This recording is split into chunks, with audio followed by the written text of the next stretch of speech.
Hello সবাই সবাই কেমন আছেন? দেখতেই পাচ্ছেন এটা হচ্ছে কাঁঠালের তরকারি, কাঁচা কাঁঠালের তরকারি। কাঁচা কাঁঠালের তরকারি খেতে কিন্তু ভীষণ মজা।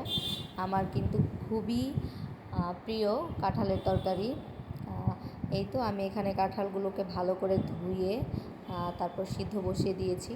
সিদ্ধ হয়ে গিয়েছে, এখন আমি এগুলোকে একটা ছাঁকনিতে রেখে দিব জল ঝরার জন্য। এরপর আমি একটা প্যান গরম করে নিয়েছি, এর মধ্যে দিয়ে দিচ্ছি হচ্ছে তেল, আর হচ্ছে দিয়েছি এখানে গোটা জিরা, আর হচ্ছে দুইটা তেজপাতা দিয়েছি। তেজপাতাগুলো হচ্ছে মাঝখান থেকে ছিঁড়ে দিয়েছি।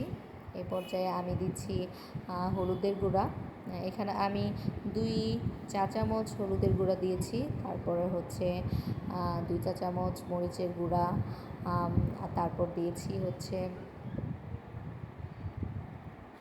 ধনিয়ার গুঁড়া। তো 2 চা চামচ দিচ্ছি। মশলা যার যার টেস্ট অনুযায়ী দিবেন। আমি এখানে হচ্ছে 2 টেবিল চামচ হচ্ছে আদা বাটা দিচ্ছি।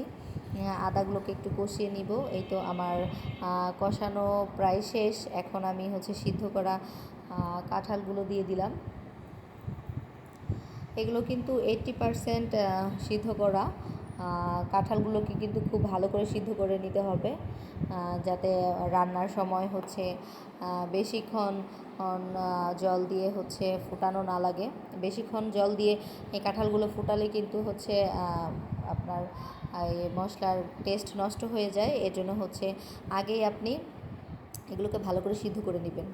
এই তো আমি কাঁঠালগুলোকে কষিয়ে নিচ্ছি। আমি ঢাকনা দিয়ে বারবার এরকম নেড়ে কষিয়ে নিব। এই তো কষানো শেষ হয়ে গিয়েছে আমার কাঁঠালগুলো, দেখতেই পাচ্ছেন। এ পর্যায়ে আমি হচ্ছে জল অ্যাড করে দিচ্ছি। জল কিন্তু খুবই সামান্য পরিমাণে দিব, যেহেতু আমি হচ্ছে কাঁঠালের তরকারিতে ঝোল রাখবো না, ভেজা ভেজা রাখবো। কাঁঠালের তরকারিতে ঝোল রাখলে আমার খেতে ভালো লাগে না, এর জন্য আমি হচ্ছে কাঁঠালের তরকারিটা একটু শুকনা শুকনা রান্না করি। আপনাদের যেমন ইচ্ছা হচ্ছে ঝোল রাখবেন। এই পর্যায়ে আমি কিছু হচ্ছে কাঁচামরিচ অ্যাড করে দিচ্ছি। কাঁচামরিচগুলো কিন্তু হচ্ছে হাফ চেরা, এগুলো আমি হচ্ছে তারপর দিয়ে দিয়েছি ভাজা জিরার গুঁড়া। এই তো এখন আমি ঢেকে আরও 2 মিনিট রান্না করব। দেখতেই পাচ্ছেন আমার তরকারিতে কিন্তু তেমন ঝোল নেই। এখন আমি হচ্ছে অ্যাড করছি গরম মশলার গুঁড়া। গরম মশলার গুঁড়া দিলে কিন্তু তরকারির ফ্লেভার কিন্তু অনেক বেড়ে যায়, আর টেস্টটাও কিন্তু অনেক ভালো আসে। এই তো আমার কাঁচা কাঁঠালের তরকারি প্রায় শেষ, দেখতেই পাচ্ছেন।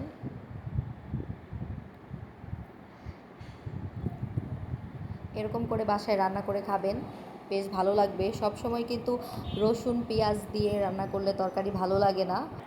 বাসায় এভাবে রান্না করে খাবেন, বেশ ভালো লাগবে। আজকের ভিডিও এই পর্যন্তই, ভালো থাকবেন।